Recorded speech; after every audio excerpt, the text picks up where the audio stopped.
Hello, welcome to AUTV News. Today is Tuesday, March 24th, 2026. I'm Aubrey Wood. And I am Sam Vinson. Thank you for joining us. Our top story, Ashland University is undertaking the largest dormitory renovation project in its history. AUTV's Louis Tamura has more on the record donation making it possible. They continue to be engaged and was very generous contributing to this much needed dorm renovation. $15 million. That's how much the Shar family donated to renovate 3 dorms here on the campus of Ashland University. The students are coming in with higher expectations of their living facilities. Most students are coming from air-conditioned homes or homes where they have their own bathroom, and so they want those same amenities when they're spending 4 years at schools.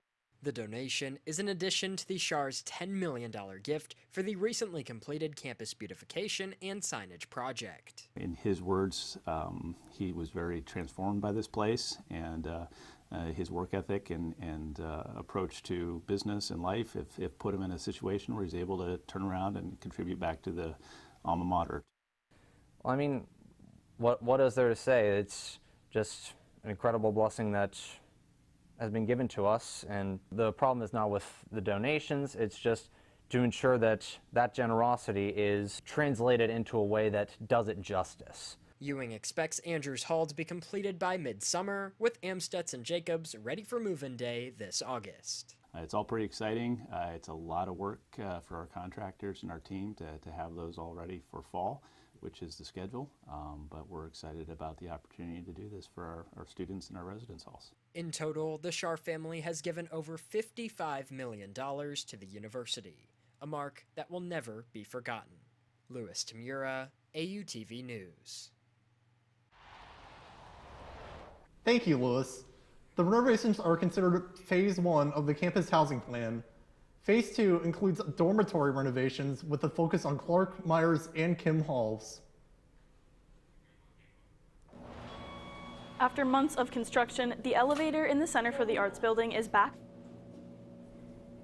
It's been out of commission since October of last year. Crews renovated the elevator to become more user-friendly. Updates include a screen displaying headlines and the elevator speaking to you when you arrive to a new floor. Students are now able to get to classes quicker and more efficiently. Now that I have an elevator, I can actually use my time wisely and actually practice and get to my classes on time. It's really nice. Now that the Arts building has a new functioning elevator, the elevators in Chem Hall will be undergoing renovations this summer.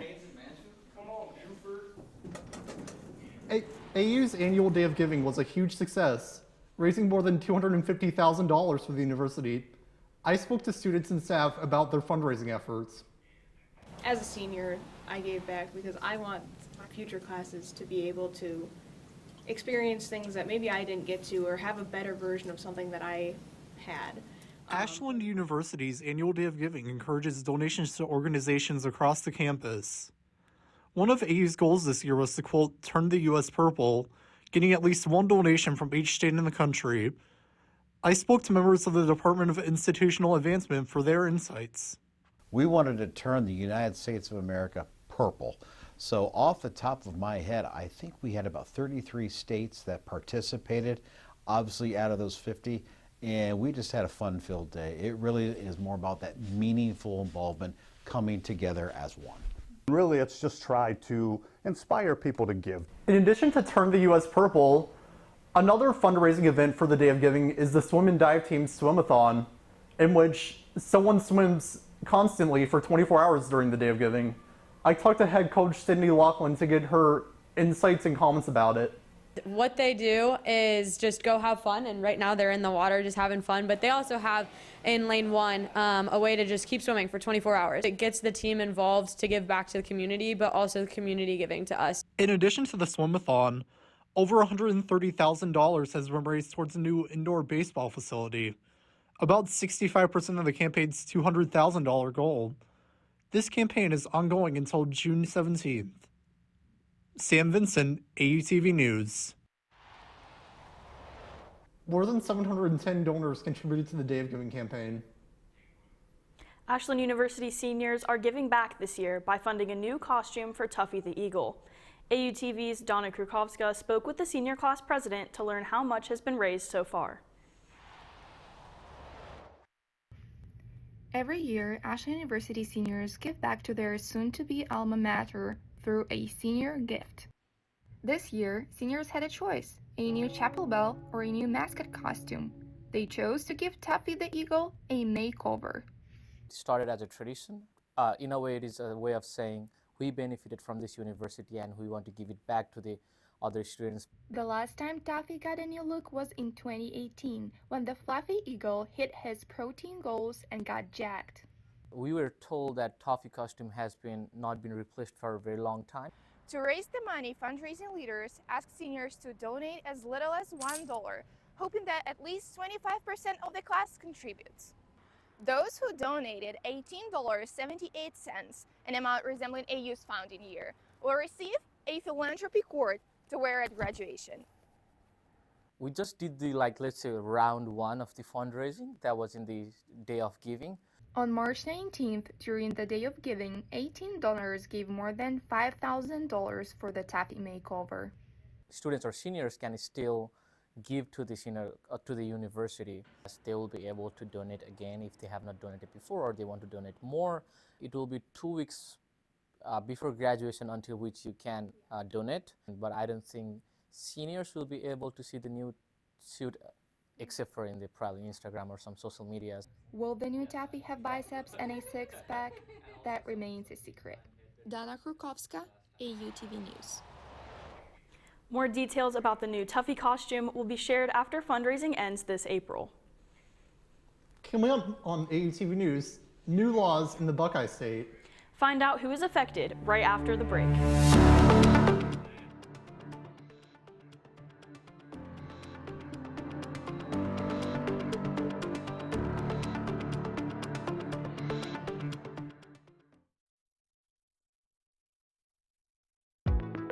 The Collegian is a student-run campus newspaper offering important headlines in and around Ashland University. The Collegian offers students hands-on experience in the field of journalism. Between news, sports, and features, the Collegian has you covered. You can read online at ashland-collegian.com.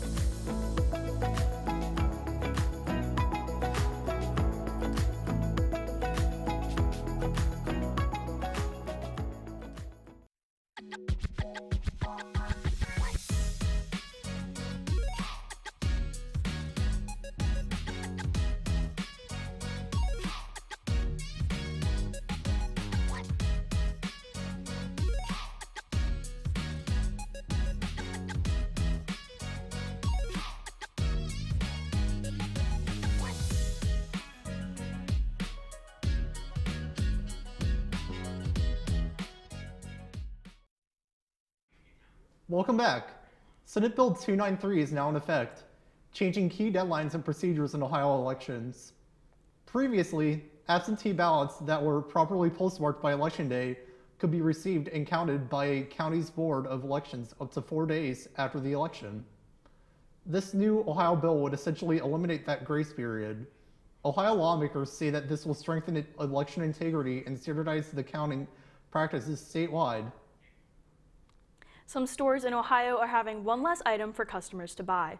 With new restrictions in the state of Ohio, THC-infused drinks cannot be sold outside of dispensaries.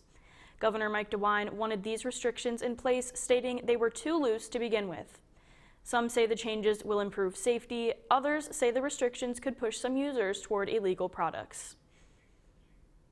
A new bill is protecting the rights and futures of student athletes.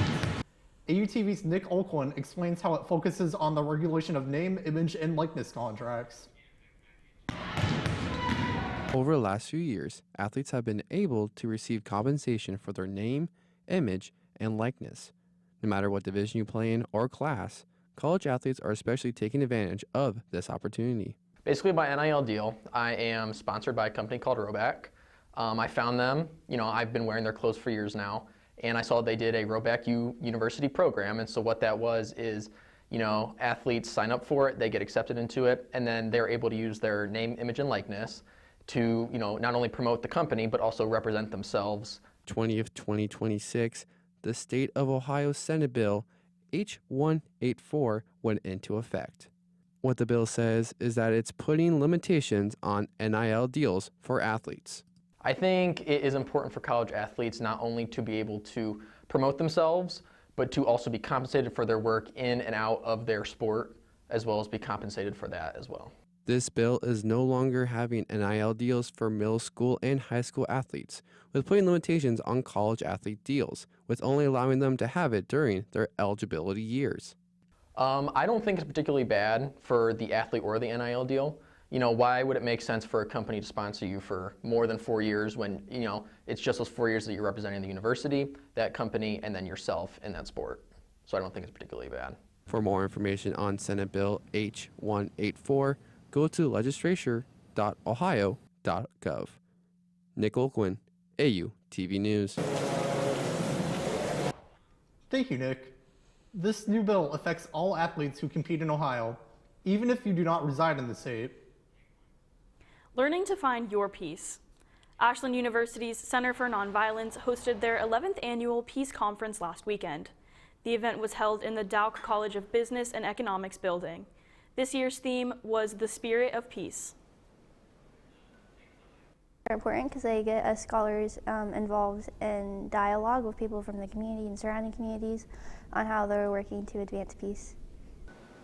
Religion experts came from across the nation to explain the importance on creating a caring community using religion and spiritual traditions. Still to come on AUTV News, the madness with men's college basketball. We will hear from AU students about their bracket.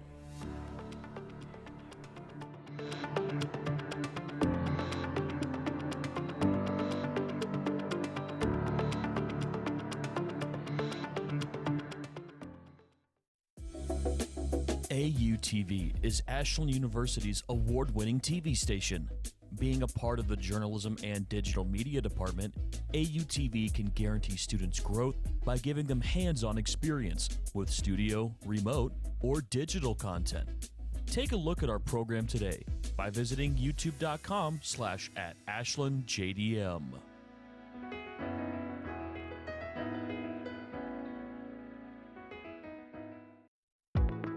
The Collegian is a student-run campus newspaper offering important headlines in and around Ashland University. The Collegian offers students hands-on experience in the field of journalism. Between news, sports, and features, the Collegian has you covered. You can read online at ashland-collegian.com.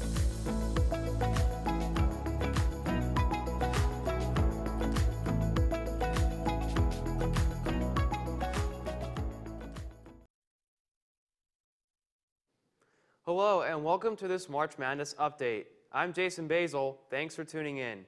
There have been a lot of wild games that have taken place during this year's edition of the NCAA tournament. But here are some games so intense and exciting that they left fans on the edge of their seats. First up, the 12th seed High Point Panthers upsetting the 5th seed Wisconsin Badgers 83-82. High Point guard Chase Johnston scored the game-winning layup with 11.7 seconds remaining, securing the Panthers' first ever NCAA tournament berth. Second, we have the Kentucky Wildcats winning a nail-biter over the 10th seed Santa Clara Broncos behind Otega Owe's heroics. Owe forced overtime with a three from just inside half court and scored a career-high 35 points, leading the Wildcats to victory. And next up, we have the 9th seed Iowa Hawkeyes. They dethroned the reigning national champion Florida Gators 74-73.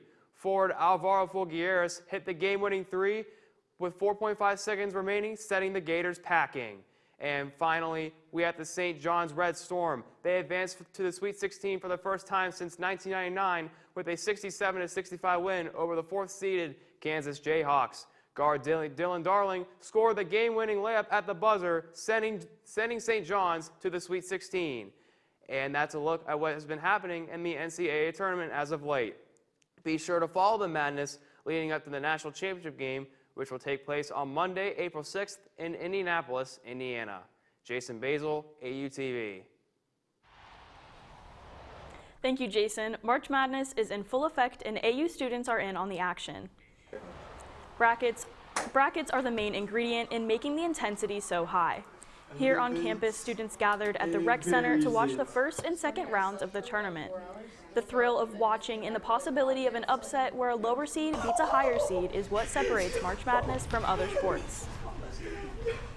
I personally think that this year's bracket has been pretty boring. All the higher seeds are winning, and I've picked a couple mid seeds to go pretty far. Overall, I'm relying on Arkansas and Houston to make it to the national championship and Houston to pull it off. I personally have really liked this year's March Madness. It's been exciting for me. My Final Four, all four of them are still in it, so I'm really confident. I do have Duke winning it all. They were struggling a little bit earlier on, but I'm confident they can pull it out. The madness continues this Thursday with the Sweet 16 starting at 7:10 p.m., where number 2 Purdue will face off against number 11 Texas. Coming up on AUTV News, new music on the loose. Find out which artists are releasing the next wave of hits. We will be right back.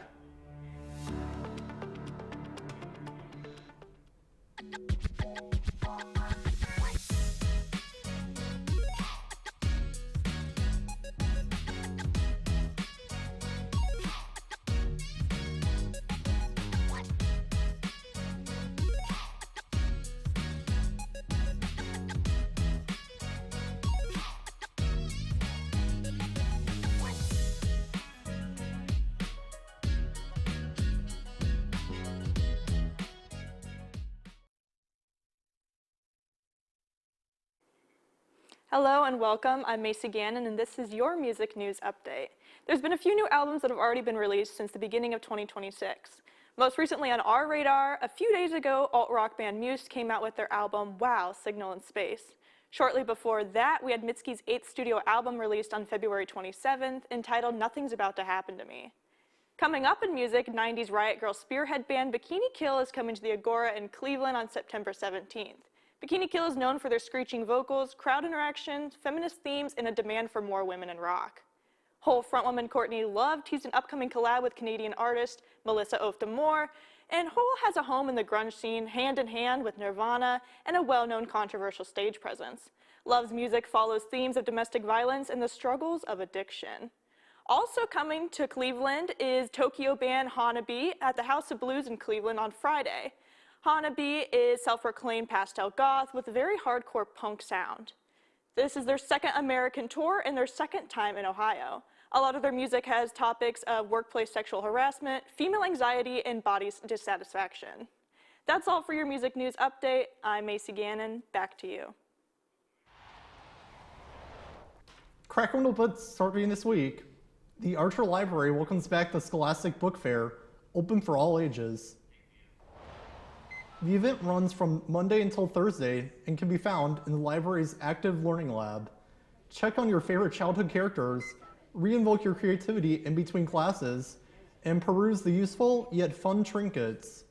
The book fair is cashless and accepts debit, credit, and Apple Pay. The appeal for a book fair on a college campus can be positive for many age groups. Student Sailor Starkey expands on this. It's nice because a lot of times people come in and they're not really shopping for themselves anymore. Like, it's not you begging your parents for $20 the night before. It's people getting stuff for their classrooms in the future, or people getting stuff for like their future kids. And it's really nice to just see like that you don't have to like give up what you've had in your past to kind of prepare for your future. The Scholastic Book Fair reaches farther than campus. It's open to Ashland community members. So tell your friends, bring your child, and consider buying yourself a bedtime story for tonight. There's still more to come on AUTV News with Love in the Air this spring. Find out all the date spots around Ashland. And a new man is crowned as Mr. University. Find out who won and more next.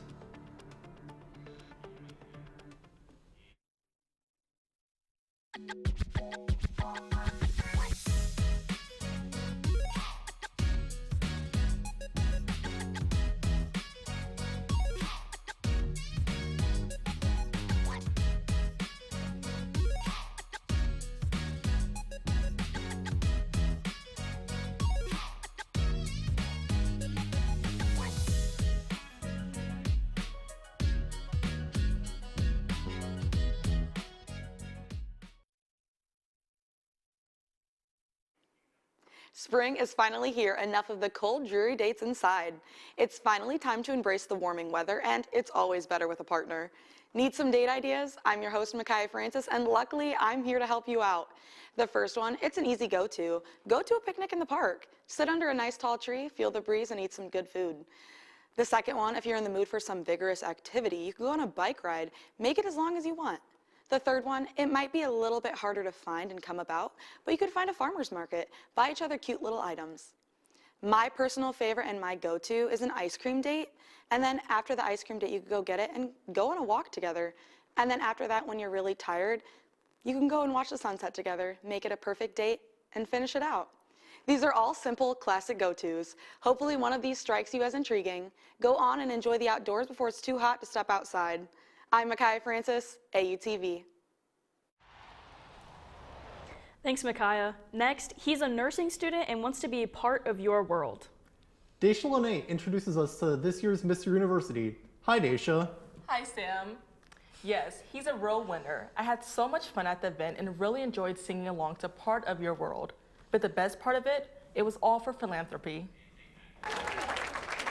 University sorority Alpha Phi hosted their annual Mr. University event last week. As chapter president Mackenzie Schlut explains, it supports their philanthropy cause dedicated to women's heart health. The event featured several male contestants from varying organizations competing for the Mr. University title. There was a talent, Q&A session, and fashion show. But the one moment everyone was waiting for. Who is Mr. University? How do you feel about winning Mr. University? You know, I feel light is the truth. I feel invigorated. I feel like I could go to Disney World. I feel amazing. I'm very grateful, yes. And who are these wonderful ladies behind you? So these my adoring fans are my fellow nursing students who came all the way from Mansfield to support me because they're amazing. Well, congratulations to Mr. University. Owen impressed the judges with his Little Mermaid performance and charisma during the questioning period. Aside of the Mr. University contest, other awards were given to participants. Matthew Debolt caught the eye of the judges, and Andy Roblin touched their hearts.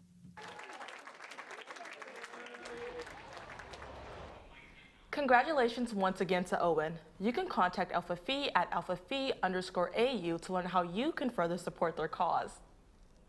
Thanks, Daisha.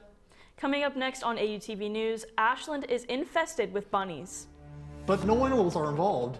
Hear the whole story when we come back.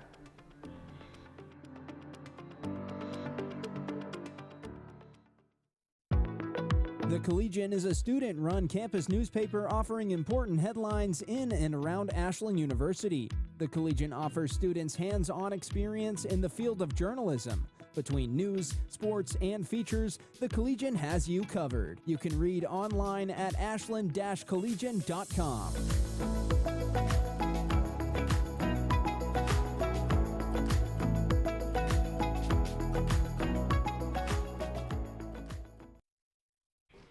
With Easter right around the corner, something new has hopped into the city of Ashland. These bunnies made their debut on Main Street last weekend. It's all thanks to Dr. Steve and Peggy Yoder's creativity and generosity. You may recall, Yoder also brings pumpkin people to the city during the fall. Ashland residents have been pleasantly surprised with these new faces in town. Probably this one or the one with the coffee, because I'm a big coffee drinker. I think the bunnies are cool, and I think it's a fun thing for the community. From families walking the sidewalk to sitting down and scrolling on a carrot tablet, these furry friends can be seen doing it all. Ashland residents can visit these bunnies downtown throughout the month of May. That'll do it for us here at the desk. Thank you for watching AUTV News. We appreciate you joining us. Have a great day.